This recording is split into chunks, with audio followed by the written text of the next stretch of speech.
Welcome to The Explainer. Today, we're unlocking the doors to one of the most powerful, and you could even say secretive, financial dynasties in history, the House of Morgan. For over a century, the name Morgan was just synonymous with immense power. We're talking about a financial empire so vast, it basically felt like a parallel government. Its influence stretched all the way from Wall Street to the highest offices in London and Paris. It was like a transatlantic post office for state secrets, a force that was just completely intertwined with the power structure of entire nations. So that's the big question, right? How did just one family build an empire that could hold governments in its debt and, get this, single-handedly save the American economy? Well, to understand that, we have to dive into the story, and it has a really, really strange beginning. All right, so our story actually begins not with a Morgan, but with this fascinating man of stark contrasts, George Peabody. He was, without a doubt, the most important American banker in London back in the mid-19th century. I mean, look at this. This guy was a total paradox. Charles Dickens would have had a field day with him. He'd probably call him a telescopic philanthropist. And what that means is, here's a guy who loved humanity from a distance, but was just deeply, deeply mean to anyone who got close. Seriously, he was known to spend an entire afternoon getting a cab driver arrested for overcharging him by a few pennies, but then he'd turn around and give away fortunes to build housing for the poor or endow museums. Just a bizarre contradiction. And get this for an anecdote, it tells you everything you need to know about him. He was so disliked that when a statue was put up in his honor, they couldn't raise enough money for the chair he was supposed to be sitting on. He had to pay for it himself. So this is the guy who eventually needed a successor. And he chose a shrewd American merchant, Junius S. Morgan. Junius inherits the most important American bank in London. But then, in a final act of pure pettiness, Peabody pulls his name and his capital from the firm. Just gone.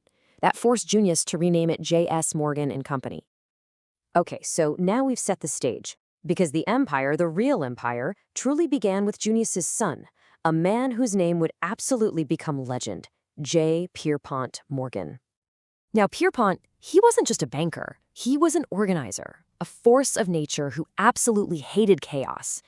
His whole mission was to impose his will on the raw, cutthroat industries of the Gilded Age. We're talking everything from railroads to steel. And like Peabody, he was a walking contradiction. He would roar hymns at revival meetings one minute, and the next, he could reduce his rivals to jelly with a single glance. That stare was legendary. But so was his deep, deep insecurity over his disfigured nose, a condition he would furiously, and I mean furiously, avenge if anyone ever dared to mock it. And this quote right here, it tells you everything about his absolute control. He's telegraphing from Rome, halfway across the world, and with just one single threatening message, he's commanding titans of industry back in America. See, he hated competition. He saw it as wasteful chaos. He preferred to force these warring industrialists into truces and create massive, stable monopolies that he, of course, controlled. So with that kind of power, Pierpont's ambition just exploded. It reached a scale that is honestly almost unimaginable today. In 1901, he forged the world's very first billion-dollar corporation, U.S. Steel.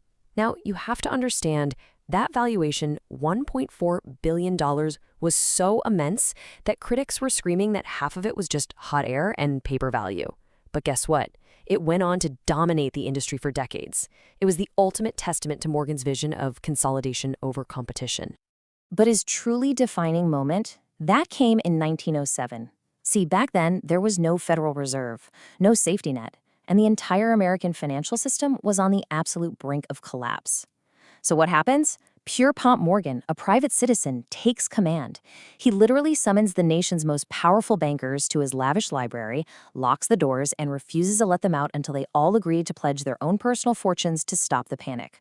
No joke, a private citizen single-handedly saved the country.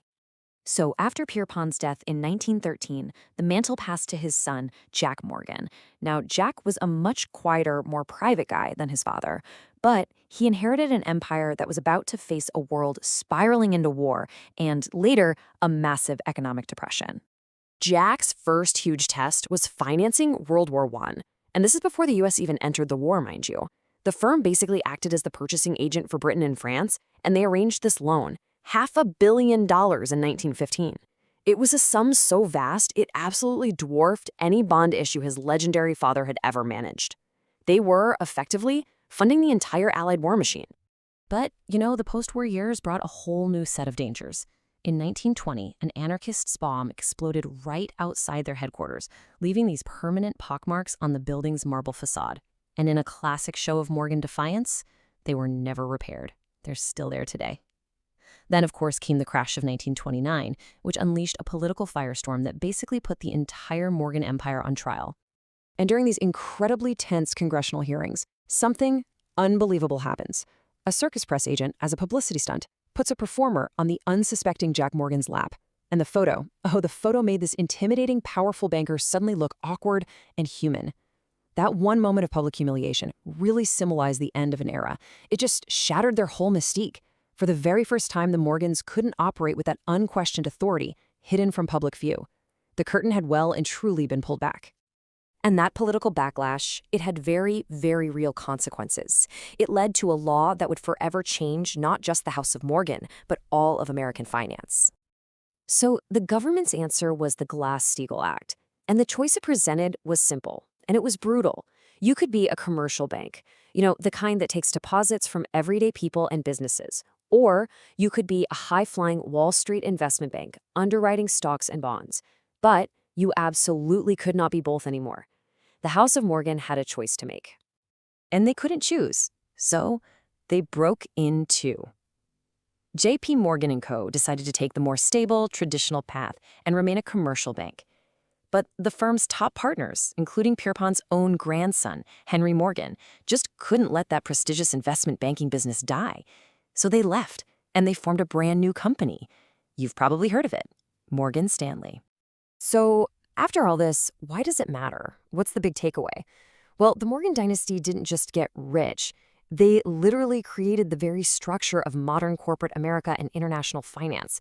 From organizing these massive industrial trusts to acting as a lender of last resort for the entire country, their influence is just baked into the DNA of the financial system we all live in today.